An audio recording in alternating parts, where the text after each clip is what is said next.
Bonjour et bienvenue dans la 73e édition de Un jour un comics, l'émission qui tous les jours vous parle d'un comics en VO, un comics disponible sur originalcomics.fr bien entendu. Et donc aujourd'hui je vais vous parler de Extraordinary X-Men, une série d'un numéro 4. Alors on me dit mais pourquoi il parle d'un numéro 4? C'est bon, on la connaît ta série. Et parce que la série elle est géniale. Jeff Lemire au scénario, Humberto Ramos au dessin, les tops du top, le vaisseau amiral de la flotte X-Men, le navire de guerre, incroyable. Ramos n'a jamais été aussi bon et je le prouve dans ses pages. Il est 1000 fois meilleur que sur Spider-Man et Dieu sait qu'il a été bon sur Spider-Man. C'est magnifique, c'est émouvant, c'est bien écrit. Ça met très bien en scène des personnages qui ont souvent été mal écrits comme Colossus récemment.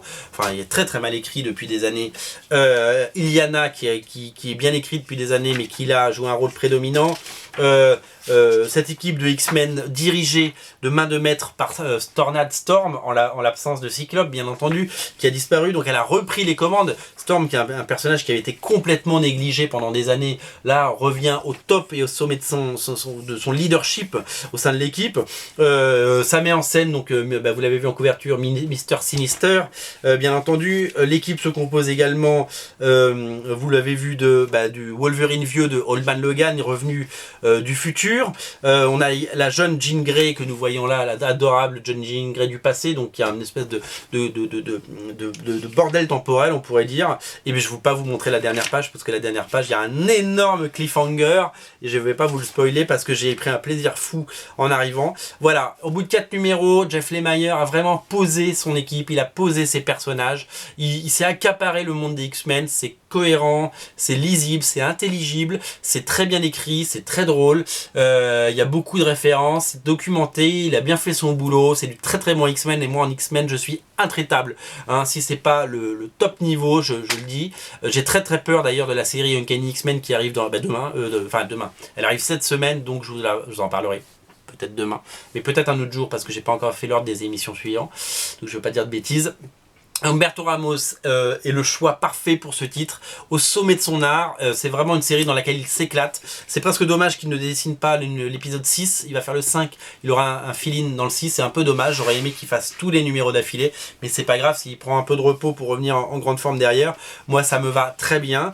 Voilà, c'est vraiment une excellente lecture. J'avais très très peur de ce relaunch parce qu'on lisait ça et là que Marvel n'était plus intéressé par les X-Men à cause des problèmes de droit avec la Fox. Eh ben non, les comics des X-Men sont toujours aussi bons et Extraordinary X-Men sort du lot. C'est vraiment la série qu'il ne faut pas rater, qu'il faut lire et qu'il faut dévorer. C'est un plaisir total de lecture. Et voilà, ça fait 4 numéros et je suis complètement séduit, complètement sous le charme.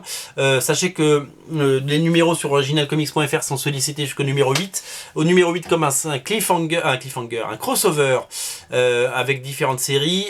Donc le premier chapitre c'est Extraordinary X-Men numéro 8 dessiné par Humberto Ramos, ça risque d'être super chouette.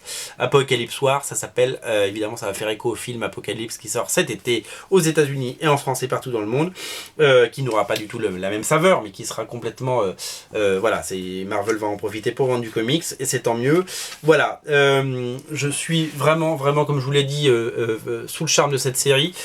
C'était pas gagné de faire combiner tous ces personnages, remettre Tornade en avant, remettre des personnages comme Diablo. Alors on le voit pas trop Diablo mais on va plus le voir dans les numéros d'après, faites-moi confiance. Colossus, Magic et Iceberg qui ont souvent joué des rôles de second couteau. Là ça y est, c'est les X-Men, c'est eux les tauliers, c'est eux les patrons. Et puis je vous dis la rencontre du vieux Wolverine et de la jeune Jean Grey, c'est savoureux parce que c'est des personnages, c'est des stars quoi, c'est All Star X-Men quoi, c'est vraiment là pour le coup c'est l'équipe hors du commun. Voilà, je vous laisse découvrir ce numéro, il y a un énorme cliffhanger à la fin, la dernière page, la bouche elle va faire bam, c'est trop bien. Voilà, j'adore. Faudra juste faire gaffe sur le dégradé de couleur dans le logo, c'est assez vilain. C'est le seul défaut que j'ai trouvé à ce comics. Voilà. C'était voilà, X-Men numéro 4, c'est à lire, c'est à savourer, c'est vraiment du pur plaisir, c'est du très très bon X-Men, j'adore. Merci les amis, merci Marvel de nous donner du bon X-Men tout le temps. C'est disponible sur originalcomics.fr, rayon X-Men. Le 1 est disponible, il y a des variantes du 1, des variantes du 2, il y a plein de choses. Donc n'hésitez pas, cette série, savourez-la, c'est un délice total. Voilà. Extraordinaire X-Men numéro 1, donc disponible sur Original Comics. C'était la 73e émission. On se retrouve demain pas pour parler d'Uncanny X-Men. Peut-être d'ailleurs, je sais pas, on verra. Selon ce que j'aurai lu et l'ordre dans lequel je vais les mettre. Voilà, tout ça. Salut, à bientôt.